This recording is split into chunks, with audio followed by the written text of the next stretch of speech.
Hello साथियों, multivariate procedure with are के course में आप सभी का बहुत बहुत स्वागत है। अब आपने देखा कि हमने पिछले कई लेक्चर्स में अपने प्रोबेबिलिटी थ्योरी और प्रोबेबिलिटी डिस्ट्रीब्यूशन के जो भिन्न-भिन्न तरह के कॉन्सेप्ट्स होते हैं, उनकी बात करी है। और अगर आपको इस स्टैटिस्टिक्स की आप कोई भी अगर किताब को कंसल्ट करेंगे, तो आप देखेंगे कि हमारे पास भिन्न-भिन्न तरीके के प्रोबेबिलिटी फंक्शंस होते हैं।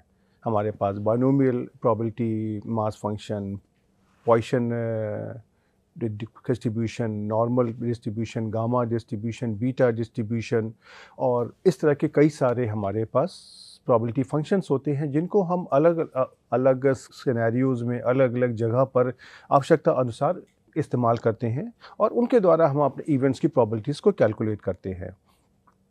उन्हीं सारे प्रोबेबिलिटी डिस्ट्रीब्यूशंस में एक हमारा प्रोबेबिलिटी डिस्ट्रीब्यूशन है नॉर्मल डिस्ट्रीब्यूशन।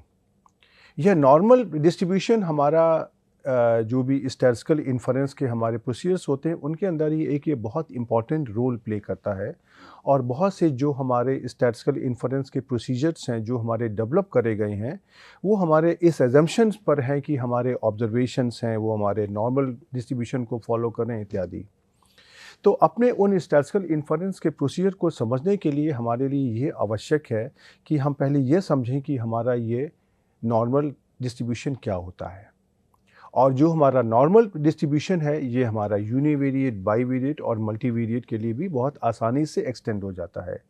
तो आज से इस लेक्चर में और आगे आने वाले लेक्चर में हमारा ये ऑब्जेक्टिव है कि आज तो मैं आपको अपने यूनिवेरिएट नॉर्मल डिस्ट्रीब्यूशन के बारे में बताऊंगा और मैं इसको बाईवेरिएट और मल्टीवेरिएट के केस में एक्सटेंड करने की कोशिश करूंगा और उसके द्वारा हम आपको इस नॉर्मल डिस्ट्रीब्यूशन के अंदर इसकी जो हमारी भिन्न-भिन्न प्रॉपर्टीज़ होती हैं उनके बारे में समझाऊंगा।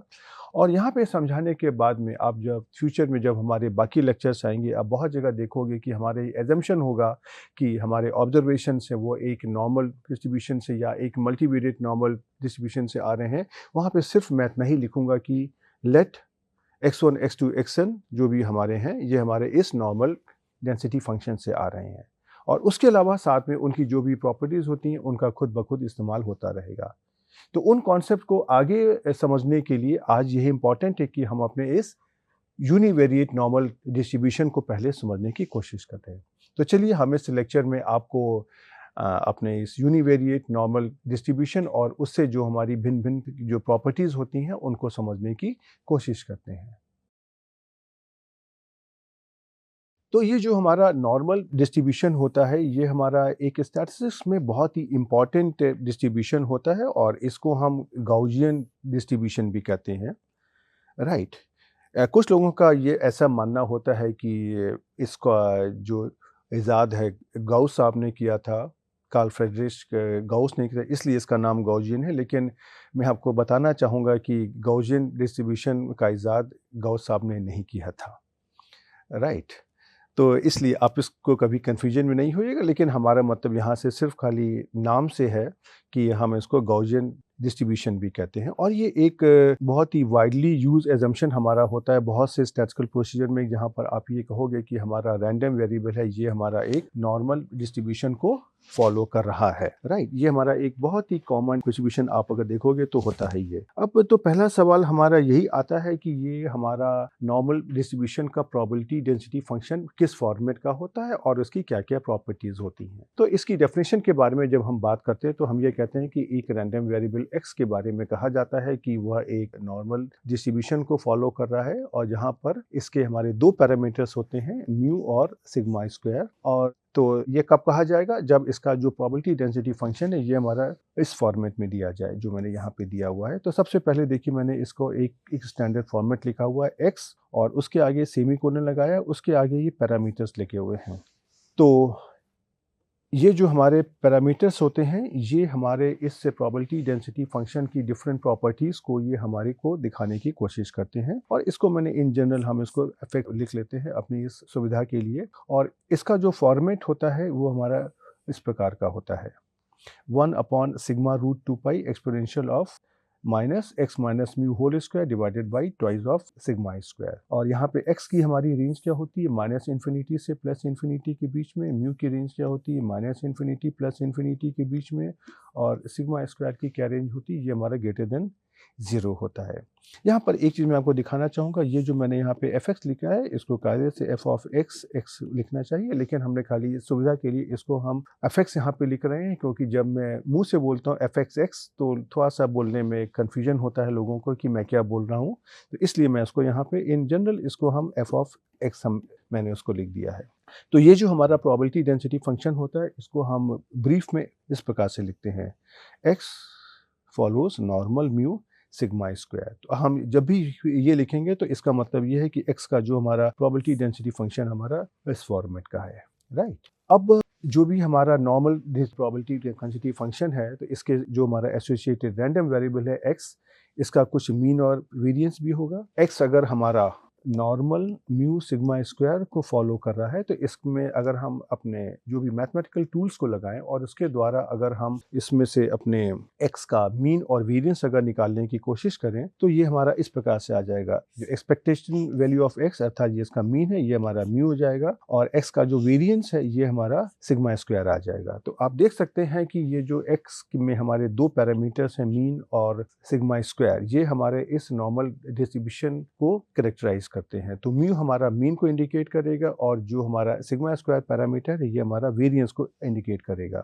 तो ये जो वैल्यू होती है म्यू की, expected value of x equal to mu, ये हमारे इस प्रोबेबिलिटी डेंसिटी फंक्शन का जो सेंटर है अर्थात जो सेंट्रल टेंडेंसी है उसके बारे में बताती है, और जो वैल्यू हमारी variance of x equal to sigma square है ये हमारे इस डिस्ट्रीब्यूशन के वेरिएबिलिटी के बारे में बताती है। और अगर हम इसका अपने fx का कर्व अगर हम प्लॉट करते हैं इस प्रकार से, तो ये जो वैल्यू है सेंटर में ये हमारी होती है म्यू, और ये जो वैल्यू हमारी होती हैं ये इसकी वेरिएबिलिटी होती हैं, इसको हम सिग्मा स्क्वायर के द्वारा दिखाने की कोशिश करते हैं, राइट। और अगर हम इसमें से अगर हम म्यू की वैल्यू को 0 ले लेते हैं और सिग्मा स्क्वायर की वैल्यू को अगर हम 1 ले लेते हैं, तो ये जो हमारा नॉर्मल डिस्ट्रीब्यूशन है ये हमारा स्टैंडर्ड नॉर्मल डिस्ट्रीब्यूशन हो जाता है, और इसका जो नाम होता है उसको हम स्टैंडर्ड नॉर्मल डिस्ट्रीब्यूशन कहते हैं। तो आप ये देखोगे कि बहुत सारे हमारे स्टैटिस्टिकल इन्फरेंस प्रोसीजर में हम ये एज्यूम करते हैं कि हमारा जो रैंडम वेरिएबल है वो एक स्टैंडर्ड नॉर्मल प्रोसीजर को या स्टैंडर्ड नॉर्मल डिस्ट्रीब्यूशन को फॉलो कर रहा है। उससे एडवांटेज क्या होता है कि जो हमारा डिस्ट्रीब्यूशन है ये हमारा पैरामीटर की वैल्यू से इंडिपेंडेंट हो जाता है, अर्थात म्यू हमारा फिक्स हो गया 0 पर और वेरिएंस हमारा फिक्स हो गया 1 पे। उसके द्वारा हमको जो भी अपने स्टैटिस्टिकल इन्फरेंस के प्रोसीजर्स हैं उनको इम्प्लीमेंट करना आसान हो जाता है। तो अगर हम अपने स्टैंडर्ड नॉर्मल डिस्ट्रीब्यूशन की बात करें, तो इसका जो भी PDF होता है ये हमारा इस प्रकार से होता है। इसमें से मैंने खाली म्यू इक्वल टू 0 कर दिया है और सिग्मा स्क्वायर इक्वल टू 1 कर दिया है, तो ये हमारा आ जाएगा fx equal to 1 upon square root of 2 pi exponential of minus x square by 2। और यहाँ पे x की जो हमारी रेंज है ये हमारी माइनस इन्फिनिटी से प्लस इन्फिनिटी के बीच में आ जाएगी, और इसको हम इस प्रकार से लिखते हैं x फॉलोज नॉर्मल 0 1, राइट। तो ये हमारा स्टैंडर्ड नॉर्मल डिस्ट्रीब्यूशन है और ये इसका PDF है, ये है, राइट। अब बहुत बार देखोगे आगे आने वाले लेक्चर्स में कि हम इसका PDF कहीं नहीं लिखेंगे, लेकिन हम यही लिख देंगे कि x follows normal mu sigma square, या हम लिख देंगे कि x फॉलोज नॉर्मल 0 1, राइट। अब यहाँ पर हम आपको इस नॉर्मल डिस्ट्रीब्यूशन का जो कर्व होता है उसके बारे में कुछ इन्फॉर्मेशन देना चाहेंगे। आप अगर अपने इस नॉर्मल म्यू सिग्मा स्क्वायर के कर्व को आप अगर प्लॉट करने की कोशिश करोगे, तो ये आपको कर्व इस प्रकार से कुछ आएगा, ये जैसी ये है, राइट।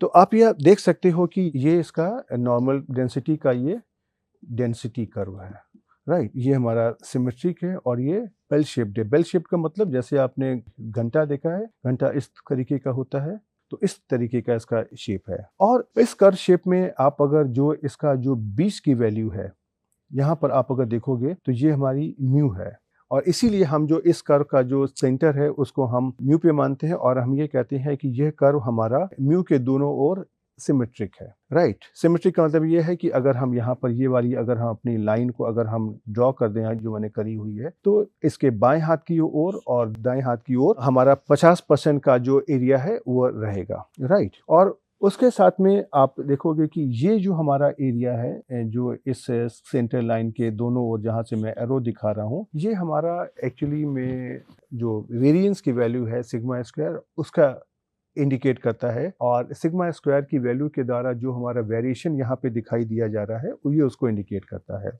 और अगर आप इस कर्व में अगर इन्फ्लेक्शन पॉइंट्स को निकालोगे तो देखिए ये आपके म्यू माइनस सिग्मा और म्यू प्लस सिग्मा पर आ जाएंगे। ये हम अपने मैथमेटिक्स के द्वारा इनको हम निकालते हैं, लेकिन हम आपको यहाँ पे खाली इनका जो आउटकम है, रिजल्ट है, फाइनल रिजल्ट है, हम उसके बारे में बता रहे हैं आपको, राइट। अब हम आपको दोबारा से यहाँ पर अपने इस मीन और वेरिएंस के बात करते हैं कि अगर हम कहते हैं कि यहाँ पर जो अगर हम एक नॉर्मल डेंसिटी की बात ही अगर हम कर लेते हैं कि नॉर्मल डेंसिटी में अगर हमारा मीन अगर हमारा ये 0 अगर है, राइट, तो मीन हमारा फिक्स हो गया। अब हमारा हम अपने वेरिएंस को वेरी करते हैं। तो नॉर्मल के केस में अगर हमने मीन को फिक्स कर दिया और वेरिएंस की वैल्यू को अगर हम 0.5 और क्या बोलते हैं 1 और अगर 2 करते हैं तो इसका कर्व कैसा बनेगा, ये बात हम आपको यहाँ पर इंडिकेट करने की कोशिश करते हैं, राइट। तो देखिए यहाँ पे क्या है, आप अगर इसका कर्व बनाएंगे तो जैसे देखिए इसको मैं कहता हूँ कर्व नंबर 1, कर्व नंबर 2 और कर्व नंबर 3। तो जब आप कर्व नंबर 1 को देखेंगे तो यहाँ पर वेरिएंस की वैल्यू 0.5, 1 और 2 में सबसे कम है। तो ये जो आप स्प्रेड देखेंगे इस लाइन के दोनों ओर का, ये आप देखोगे कि इस प्रकार से आ रहा है। और इसी कर्व को अगर हम मान लीजिए अपने दूसरे नंबर के कर्व में अगर हम देखते हैं जहाँ पर हमने सिग्मा स्क्वायर की वैल्यू को लिया हुआ है 1, तो ये देखिए स्प्रेड हमारा बढ़ गया, राइट। और यही चीज़ को अगर हमने अपने कर्व नंबर 3 में लिया अगर, तो आप देखेंगे कि ये स्प्रेड हमारा बहुत ज़्यादा बढ़ गया। तो जो हम आपको यहाँ पे दिखाना ये चाहते हैं कि जिस तरीके से हमारा जैसे जैसे हमारा सिग्मा स्क्वायर की वैल्यू बढ़ती जाती है, इस ये जो मैंने लाइन खींची है इसके दोनों ओर ये जो हमारा स्प्रेड है, इसका जो कर्व है इसका खिंचाव बढ़ता जाता है, और जैसे जैसे सिग्मा स्क्वायर बढ़ता जाएगा ये आपको इसका जो वेरिएशन है इस कर्व का स्ट्रक्चर देख करके भी पता चलता जाएगा, राइट। उसके साथ में अब हम आपको एक और हम केस यहाँ पर दिखाते हैं कि अगर हमारे पास अगर मीन की वैल्यू अगर सेम रहती, अगर अलग अलग होती है, तो अगर वेरिएंस अगर सेम हो तो उसका कर्व कैसा होगा, और अगर हमारे पास अगर दो मीन की वैल्यू सेम है तो दो वेरिएंस पे कैसे फर्क पड़ेगा, और दो वेरिएंस की वैल्यू सेम है तो मीन पे कैसे फर्क पड़ेगा। तो देखिए मैंने यहाँ पे दो कर्व लिए हुए हैं, इसको मैं आपको देता हूँ। ये हमारा है कर्व नंबर 1 और यहाँ पे लिया है हमने कर्व नंबर 2। तो कर्व नंबर 1 में आप अगर देखोगे कि मीन की वैल्यू कितनी है 5, और कर्व नंबर 2 में मीन की वैल्यू कितनी है 15। ये कुछ इस तरीके का है कि मैंने एक्स एक्सिस और वाई एक्सिस पर मैंने यहाँ पे 5 और 15 पर मैंने ये दो कर्व बना दिए हैं। अब यहाँ पर हम अपने जरा सा इन कर्व को नंबर दे देते हैं सो दैट कि आपको समझाना आसान हो जाए। ये हमारा हो गया कर्व नंबर 3, ये हमारा कर्व नंबर 4 और ये हमारा कर्व नंबर 5। अब हम आपको आसानी से समझा पाएंगे। तो सबसे पहले तो आप अगर जो कर्व नंबर 3 और कर्व नंबर 5 को देखिए, तो दोनों में आप अगर देखेंगे खाली एक ही अंतर है कि इसमें से दोनों का जो मीन वैल्यू है उसका खाली फर्क है, म्यू इक्वल टू 5 और म्यू इक्वल टू 15, लेकिन उनका जो वेरिएंस है दोनों का बराबर है। तो दोनों का जो स्ट्रक्चर कर्व का होगा वो बिल्कुल एक सा होगा, राइट। अब हम एक काम करते हैं, अपने कर्व नंबर 3 और कर्व नंबर 4 को कंसीडर करने की कोशिश करते हैं। तो आप यहाँ पे देखो कि कर्व नंबर 3 में और 4 में मीन की वैल्यू तो हमारी 5 के बराबर ही है, लेकिन हमारा variance sigma square equal to 1 से सिग्मा स्क्वायर इक्वल टू 4 हो गया। तो आप ये देखोगे कि ये जो हमारा वेरिएशन कर्व नंबर 3 में इस प्रकार से था, ये हमारा कर्व नंबर 4 में इस प्रकार से बढ़ गया, राइट। तो आप ये देख सकते हो कि अब जो भी हमारे कर्व नंबर 3 और कर्व नंबर 5 में क्या है कि दोनों का वेरिएंस सेम है लेकिन दोनों का मीन अलग अलग है। और अगर हम कर्व नंबर 3 और कर्व नंबर 4 को अगर हम देखेंगे तो इसमें से दोनों का मीन सेम है लेकिन उनके वेरिएंस अलग अलग हैं। तो इस प्रकार से मैंने आपको इन कर्व्स का जो एक ग्राफिकल इंटरप्रिटेशन देने की कोशिश करी है, जो आपको आगे आने वाले समय में जब आप किसी कर्व को देख करके भी आप अपने भिन्न भिन्न तरीके के स्टैटिस्टिकल इन्फरेंस को आराम से निकाल पाएंगे। और इसके द्वारा मैंने आपको ये भी दिखाने की कोशिश करी कि जो भी हमारे प्रोबेबिलिटी डेंसिटी फंक्शंस में पैरामीटर्स होते हैं वो किस प्रकार का रोल प्ले करते हैं। ये जो पैरामीटर्स होते हैं ये हमारे प्रोबेबिलिटी डेंसिटी फंक्शन की भिन्न भिन्न प्रॉपर्टीज को ये कंट्रोल करते हैं। अब जैसा आपने पहले देखा था कि यूनिवेरिएट केस में हमने प्रोबेबिलिटी डेंसिटी फंक्शन से क्यूमुलेटिव डेंसिटी फंक्शन को डिफाइन किया था, उसी तरीके से नॉर्मल प्रोबेबिलिटी डिस्ट्रीब्यूशन फंक्शन के केस में भी हम अपना क्यूमुलेटिव डिस्ट्रीब्यूशन फंक्शन डिफाइन करते हैं। तो x अगर हमारा नॉर्मल म्यू सिग्मा को फॉलो कर रहा है तो इसका जो क्यूमुलेटिव डेंसिटी फंक्शन या CDF है ये इस प्रकार से डिफाइन किया जाता है -∞ to x phi t dt। अब हम आपको एक चीज बता दें, यहाँ पे ये जो हमारा नॉर्मल म्यू सिग्मा का जो हमारा PDF होता है, इसको स्टैटिस्टिक्स में इसका एक पॉपुलर सिंबल है कि इसको हम फाई के द्वारा भी हम दिखा देते हैं। ये हमारा एक स्टैंडर्ड सिंबल है। तो स्मॉल फाई के द्वारा हम इसका PDF दिखाते हैं और कैपिटल फाई के द्वारा हम इसका CDF दिखाते हैं, राइट। तो ये आपको देखेंगे, आप बहुत सारी बुक्स में आपको यही स्टैंडर्ड सिंबल मिलेगा, तो उसी के बारे में हम यहाँ भी बात करेंगे। तो मैंने यहाँ पे कर दिया कि जो आपका कैपिटल FX होगा CDF वो हमारा -∞ to x phi t dt होगा, जहाँ पर phi t हमारा क्या है, ये हमारा नॉर्मल म्यू सिग्मा स्क्वायर का PDF है। और ये जो हमारा FX आया है इसको हम यहाँ पे कैपिटल फाई एक्स से हम डिनोट कर सकते हैं। अब आप ये देखोगे कि इस तरह के इंटीग्रल को सॉल्व करने के लिए कोई एक क्लोज फॉर्म सॉल्यूशन नहीं आ पाता है,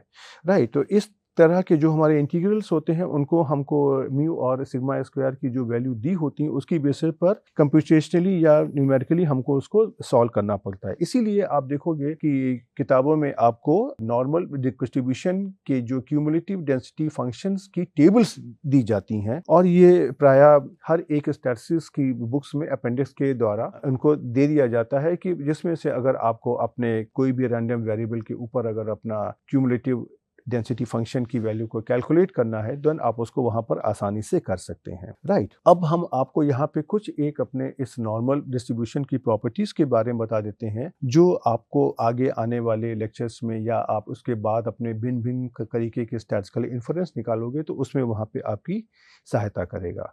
तो एक हमारा रिजल्ट है कि अगर हमारा x हमारा नॉर्मल म्यू सिग्मा स्क्वायर को फॉलो कर रहा है और अगर हम कोई दो कांस्टेंट लेते हैं a और b, दो हमारे नॉन जीरो कांस्टेंट हैं, और अगर हम एक अपना लीनियर ट्रांसफॉर्मेशन करते हैं y equal to a plus bx, then उसके बाद जो y का भी जो डिस्ट्रीब्यूशन हमारा होगा वो भी हमारा नॉर्मल होगा, और लेकिन जो y के मीन हमारे हो जाएंगे वो इस प्रकार से एक्सपेक्टेड वैल्यू ऑफ y हमारा हो जाएगा expected value of a plus bx, जिसको हम ऐसे ले सकते हैं a plus b into expected value of x, और एक्सपेक्टेड वैल्यू ऑफ x हमारी क्या है म्यू, तो इसको हम a प्लस b म्यू कर सकते हैं। और y का जो हमारा वेरिएंस आ जाएगा, y का वेरिएंस हमारा आ जाएगा ऐसे variance of y equal to b square variance of x, जो हमारा b स्क्वायर सिग्मा स्क्वायर आ जाएगा। तो हम कह सकते हैं कि y भी हमारा नॉर्मल डिस्ट्रीब्यूशन होगा लेकिन इसका मीन हमारा a प्लस b म्यू होगा और इसका variance b square sigma square होगा, राइट। ये हमको ध्यान में रखना है। अब हम आपको एक बहुत इंपॉर्टेंट रिजल्ट के बारे में बताने जा रहे हैं। आपने देखा कि अभी आपको मैंने नॉर्मल म्यू सिग्मा स्क्वायर और नॉर्मल 0 1 अर्थात नॉर्मल डिस्ट्रीब्यूशन और स्टैंडर्ड नॉर्मल डिस्ट्रीब्यूशन दोनों के बारे में बताया।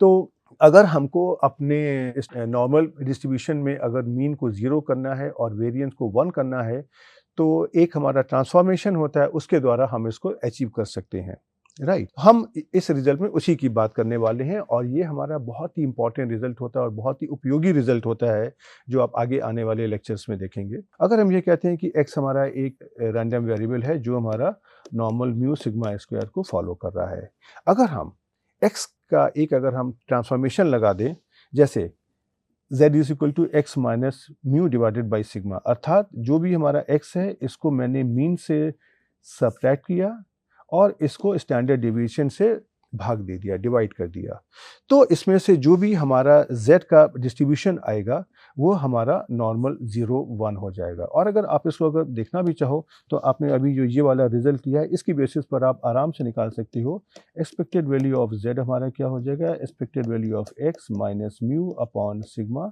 एक्सपेक्टेड वैल्यू ऑफ x हमारी कितनी है mu minus mu upon sigma equal to 0, और वेरिएंस ऑफ z आप अगर निकालोगे अगर तो ये 1 अपॉन सिग्मा स्क्वायर और वेरिएंस ऑफ x आ जाएगा। तो वेरिएंस ऑफ x हमारा क्या है sigma square upon sigma square, ये हमारा 1 हो जाएगा। तो ये जो ट्रांसफॉर्मेशन है इसको हम बहुत ही पॉपुलर लैंग्वेज में अपने स्टैटिस्टिक्स में z ट्रांसफॉर्मेशन भी कहते हैं, राइट।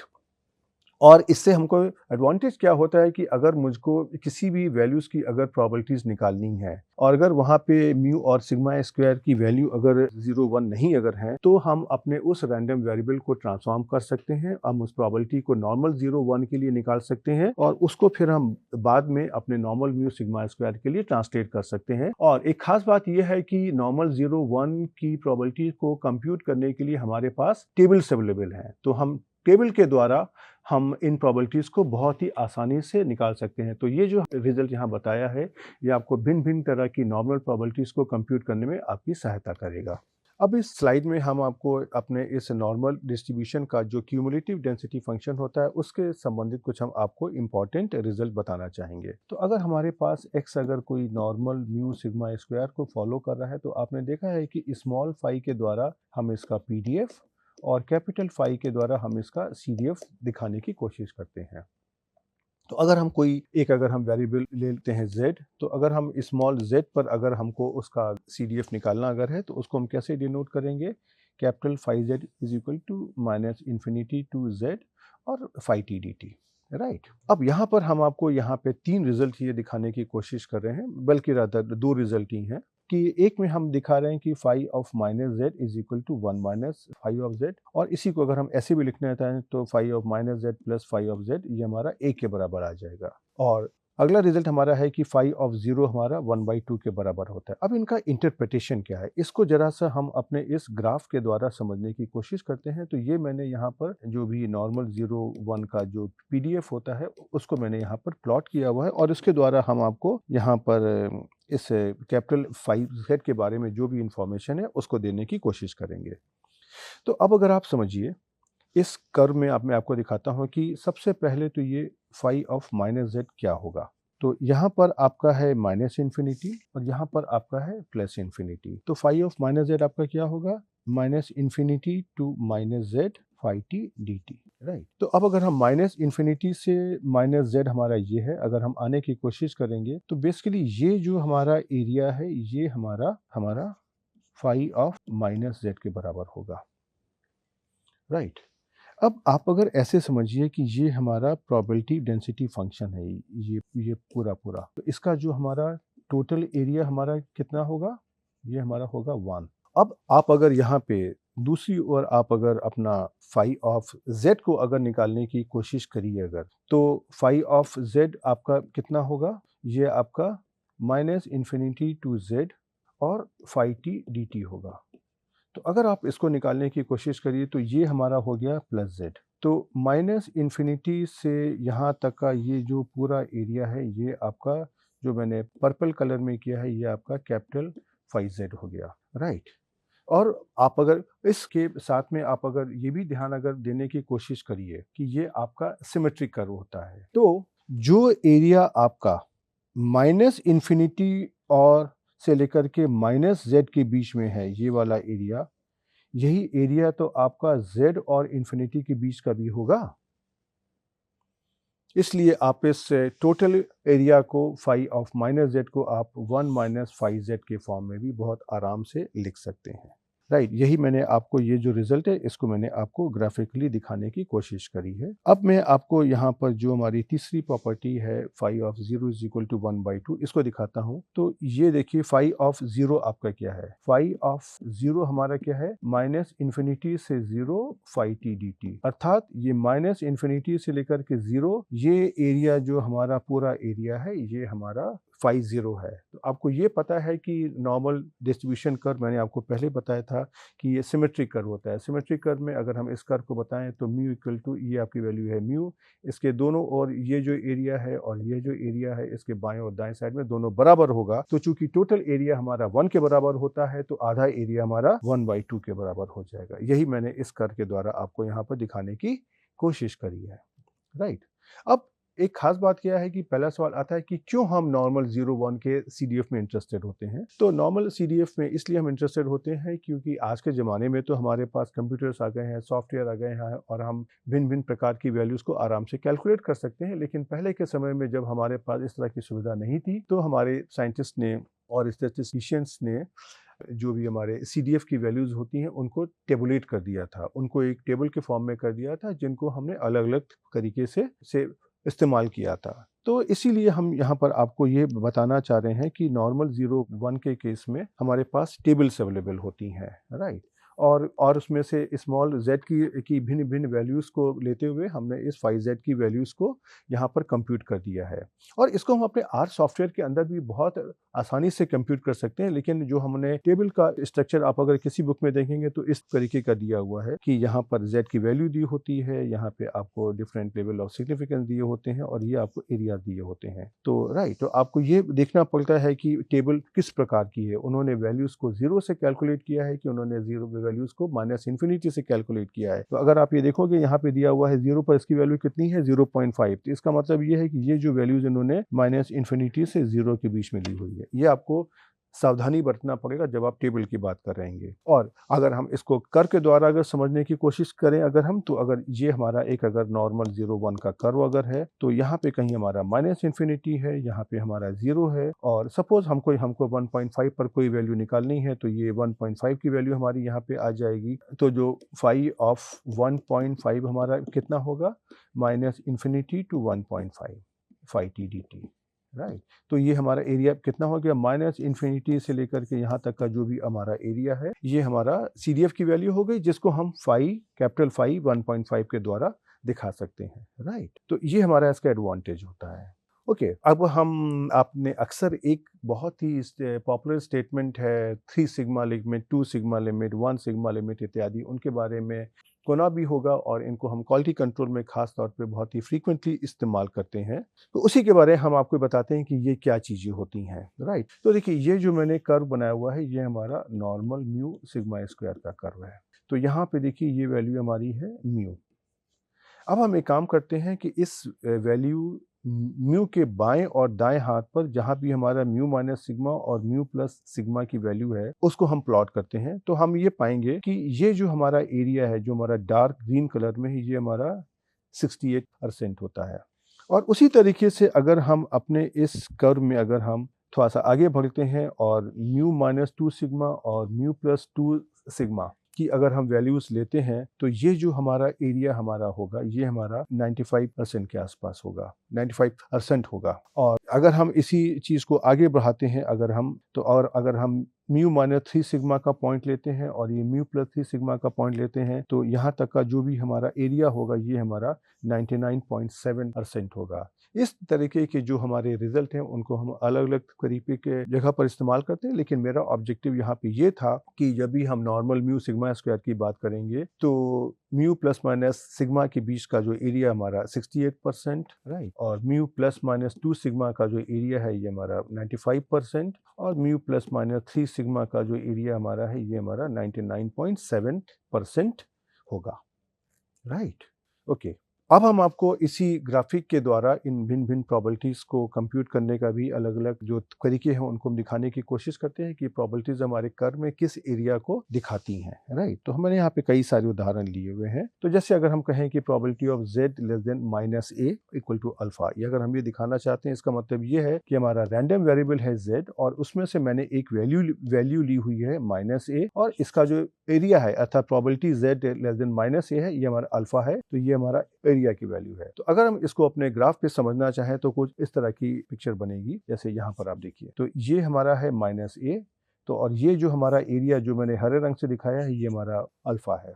और यही अगर हम दिखाते हैं probability z greater than a is equal to alpha, तो इस कर्व में ये आपको ये पॉइंट हमारा a आएगा, वो आपको ध्यान रखना है क्योंकि आपने बीच में ये 0 लिया हुआ है। तो 0 के इस ओर जो वैल्यूज़ होंगी नेगेटिव होंगी, इस ओर जो वैल्यूज़ होंगी ये आपकी पॉजिटिव होंगी। तो प्लस a आपका यहाँ कहीं आएगा 0 के दाहिने हाथ में, और यहाँ से जो भी आपका जो एरिया है a से लेकर के जो आगे वाला ये आपका अल्फा के बराबर है। और उसी तरीके से आप अगर देखेंगे कि अगर z की वैल्यू अगर माइनस a और a के बीच में लाई करती है तो यह एरिया हमारा 1 माइनस अल्फा के बराबर कैसे होगा, राइट। अगर हम यहाँ पे दो वैल्यू लेते हैं माइनस a और प्लस a, राइट, और टोटल एरिया हमारा है अल्फा, तो इसके चूंकि हमारा कर्व सिमेट्रिक है तो इस 0 पॉइंट के इस एरिया में ये आपका माइनस अल्फा के पहले अल्फा बाई 2 एरिया होगा और a के बाद का जो एरिया होगा ये हमारा अल्फा बाई 2 होगा। चूंकि हमारा कर्व ये सिमेट्रिक है तो माइनस a के जो पहले का एरिया अल्फा बाई 2 अगर है तो प्लस a के भी आगे का जो एरिया हमारा अल्फा बाई 2 होगा। तो alpha by 2 plus alpha by 2 कितना हो गया 1। तो जो हमारा ये रिमेनिंग एरिया हमारा जो मैंने हरे रंग से दिखाया है ये आपका 1 माइनस अल्फ़ा होगा, राइट। ओके, उसी तरीके से अगर हम इसको ग्राफिकली दिखाना चाहें कि probability z greater than a is equal to 1 minus probability of z less than equal to a, तो ये देखिए ठीक है, अगर हम अपने इस कर्व में यहाँ पर a को यहाँ पर ले रहे हैं तो a हमारी कोई greater than 0 value, positive value, तो ये 0 के दाहिने हाथ पर आएगी। तो greater than z greater than a हमारा कौन सा एरिया होगा, ये वाला एरिया, और टोटल एरिया हमारा कितना होता है 1, राइट। तो अगर हम z लेस देन a का एरिया अगर निकालेंगे अगर, तो ये हमारा इधर ये वाला एरिया होगा। तो जो ये वाला हमारा एरिया है, ये हमारा कितना 1 माइनस जो भी probability of z less then area, अर्थात ये वाला एरिया हो जाएगा। तो ये है मैंने आपको जो मैथमेटिकल रिलेशन का ग्राफिकल के साथ में किस तरीके से इंटरप्रेट करते हैं उनके बारे में आपको मैंने ब्रीफली यहाँ पर दिखाने की कोशिश करी है। उसी तरीके से आप अगर देखोगे कि एक और हमारा संबंध है, probability z greater than minus a is equal to probability z less than a। तो probability z greater than minus a कितना है, तो माइनस ए अगर हम कर्व में प्लॉट करेंगे तो यहाँ कहीं आएगा 0 के बाएं हाथ पर। तो ये हमारा कौन सा एरिया होगा, ये जो मैंने ग्रीन कलर से शेड किया हुआ है, और ये हमारा एरिया कितना है, probability z less than a। तो अगर माइनस ए आपका अगर यहाँ कहीं पर अगर है तो उसका प्लस है सिमेट्रिक साइड में 0 के दाहिने हाथ पर आएगा, और आप ये देखोगे कि ये जो हमारा एरिया है ये हमारा एरिया इसी के बराबर है, राइट। उसी तरीके से हम आपको यहाँ पे कुछ और रिजल्ट के बारे में दिखाते हैं कि अगर आपको कोई रैंडम वेरिएबल दिया है जहाँ पर हमने ये माना है कि x normal mu sigma square को फॉलो करता है, तो उसको आप किस प्रकार से नॉर्मल 0 1 में चेंज करके अपनी भिन्न भिन्न तरह की प्रोबेबिलिटीज को टेबल के द्वारा डायरेक्टली आप ले सकते हो। तो अगर हमारा x अगर नॉर्मल म्यू सिग्मा स्क्वायर है, देन हमने ये देखा है अभी, अगर हम एक ट्रांसफॉर्मेशन ले लें z is equal to x minus mu upon sigma, then z का जो हमारा डिस्ट्रीब्यूशन होगा ये हमारा नॉर्मल 0 1 होगा। तो हम क्या करते हैं कि हमको जो भी प्रोबेबिलिटी निकालनी होती है उसको हम इस प्रकार से एडजस्ट करते हैं कि जो प्रोबेबिलिटी हमारी रैंडम वेरिएबल x पे हमको निकालनी है उसको हम z के फॉर्मेट में ट्रांसफॉर्म करने की कोशिश करते हैं, चेंज करने की कोशिश करते हैं, और उसके बाद हम टेबल के द्वारा हम उस प्रोबेबिलिटी को निकाल लेते हैं। तो जैसे उदाहरण के लिए अगर हम कहें कि अगर हमको निकालनी है probability x less than equal to b, तो हम क्या करेंगे, तो अगर इसको हमको ऐसे लिखना है x b, तो हम इसमें से दोनों और हम इसको म्यू से सब्ट्रैक्ट कर देंगे और इसको हम सिग्मा से डिवाइड कर देंगे, राइट। तो ये जो हमारी वैल्यू आ गई x minus mu upon sigma, ये हमारी क्या हो गई z, राइट। तो देखिए यही काम मैंने यहाँ पे किया हुआ है, और अब हम निकाल लेंगे कि probability z less then b minus mu upon sigma. तो ये हमारी कौन सी प्रोबेबिलिटी है, ये हमारा जो क्यूमुलेटिव डेंसिटी फंक्शन है उसी की तो वैल्यू है b minus mu upon sigma पर, राइट। उसी तरह से अगर मेरे को कोई प्रोबेबिलिटी निकालनी है probability x greater than a, तो हम क्या कर देंगे, इसको हम ऐसे लिख लेंगे, probability 1 minus probability x greater than equal to a, और इसमें से भी हम फिर यही काम कर लेंगे, x और a है तो इसमें से अगर हम दोनों और म्यू से घटा देंगे और सिग्मा से अगर हम डिवाइड कर देंगे तो ये हमारा बन जाएगा z, और ये जो हमारी probability x less than equal to a है उसको हम CDF के फॉर्मेट में capital 5 a minus mu upon sigma के फॉर्मेट में लिख देंगे, राइट। उसी तरीके से अगर हमको यहाँ पे प्रोबेबिलिटी निकालनी है कि x lies between a and b, right, तो उसमें से भी हम उसी तरह की ट्रिक लगाएंगे कि दोनों ओर हम x के दोनों ओर हम म्यू से उसको सब्ट्रैक्ट करके और सिग्मा से डिवाइड करके हम उसको एडजस्ट कर लेंगे। तो जो हमारा x वेरिएबल है ये हमारा x minus mu upon sigma में ट्रांसफॉर्म हो जाएगा, जो हमारा z के बराबर होगा, और इसको फिर हमारी प्रोबेबिलिटी आ जाएगी कि z is lying between a minus mu upon sigma and b minus mu upon sigma, जिसको हम अपने जो हमने एक रिजल्ट पढ़ा था कि f ऑफ प्रोबेबिलिटी की अगर हमारा x हमारा x1 x2 के बीच में लाई करता है तो ये हमारा f of x2 minus f of x1 होता है, इसको हम लगा देंगे और हम ये CDF कहाँ पर b minus mu upon sigma minus CDF कहाँ पर a minus mu upon sigma पर निकाल देंगे और हमको इसकी वैल्यू मिल जाएगी। उसी तरीके से अगर हम यहाँ पे प्रोबेबिलिटी की x हमारा माइनस a और a के बीच में लाई करता है तो हम इसको ऐसे लिख सकते हैं, CDF at a CDF at a और minus CDF at minus a, और CDF एट माइनस a को हम लिख सकते हैं 1 माइनस फाई ऑफ a। इसको अगर हम सॉल्व कर लेंगे तो ये हमारा आ जाएगा twice of phi of a minus 1, अर्थात ट्वाइस ऑफ CDF का दुगना माइनस 1, राइट। तो अब हम देखिए यहाँ पर इन छोटी छोटी प्रॉपर्टीज़ को समझने के बाद में यहाँ पर हम रुकते हैं, और मैंने आपको यहाँ पे आप अपने यूनिवेरिएट नॉर्मल डिस्ट्रीब्यूशन से संबंधित बहुत ही छोटी छोटी प्रॉपर्टीज़ होती हैं जिनका हम आगे आने वाले लेक्चरों में हम उनका इस्तेमाल करेंगे, उसका मैंने आपको एक आइडिया देने की कोशिश करी है। राइट, हर एक प्रॉपर्टी का अपना एक मैथमेटिकल प्रूफ होता है, और लेकिन हम उस मैथमेटिकल प्रूफ में हम नहीं जा रहे हैं, लेकिन हम उनको किस प्रकार से आगे इस्तेमाल करेंगे ये हमारा ऑब्जेक्टिव है, और इसी को हमने यहाँ पर अचीव करने की कोशिश करी है। और आप देखेंगे कि आगे जब भी हम मल्टीवेरिएट प्रोसीजर की बात करते हैं तो वहाँ पे हम यूनिवेरिएट और मल्टीवेरिएट दोनों तरीके के जो प्रोबेबिलिटी डेंसिटी फंक्शंस हैं दोनों का इस्तेमाल करते हैं। जब हमको किसी एक वेरिएबल के बारे में इन्फरेंस ड्रॉ करना होता है तो हम यूनिवेरिएट की बात करते हैं, और जब हमको एक से ज़्यादा वेरिएबल्स के बारे में इन्फरेंस ड्रॉ करना होता है तो हम मल्टीवेरिएट के बारे में बात करते हैं। और उसी प्रकार से हम दोनों को एक साथ लेकर के चलते हैं।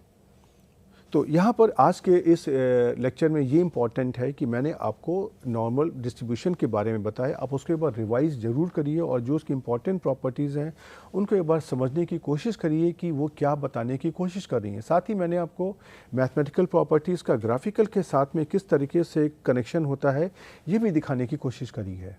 उसको समझना आपके लिए बहुत आवश्यक है। और हम अगले लेक्चर में अब आपको इस यूनिवेरिएट से हम इसको हाई डायमेंशन में ले जाने की कोशिश करेंगे। लेकिन जब भी हम इसको यूनिवेरिएट को हाई डायमेंशन में ले जाने की कोशिश करेंगे तब तक उसके लिए बहुत आवश्यक है कि आपको यूनिवेरिएट का जो कॉन्सेप्ट है ठीक से आना चाहिए। तो आप इस यूनिवेरिएट नॉर्मल डिस्ट्रीब्यूशन और इसकी डिफरेंट जो प्रॉपर्टीज़ हैं जिनके बारे में हमने बात करी है और कुछ के बारे में बात नहीं करी है, उसको आप अपनी किताबों से देख सकते हैं। आप उनको एक बार देखिए, समझिए, और हम आपको अगले लेक्चर पर मिलने ज़रूर आएंगे। तब तक के लिए गुड बाय।